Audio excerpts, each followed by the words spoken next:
Drag the highlighted strips over the words with the end sound ed. Drag the yellow strips over the sounds with where ed says id. Drag the pink strips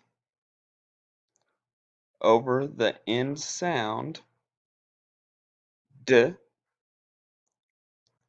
and drag the green strips over the suffix ed that says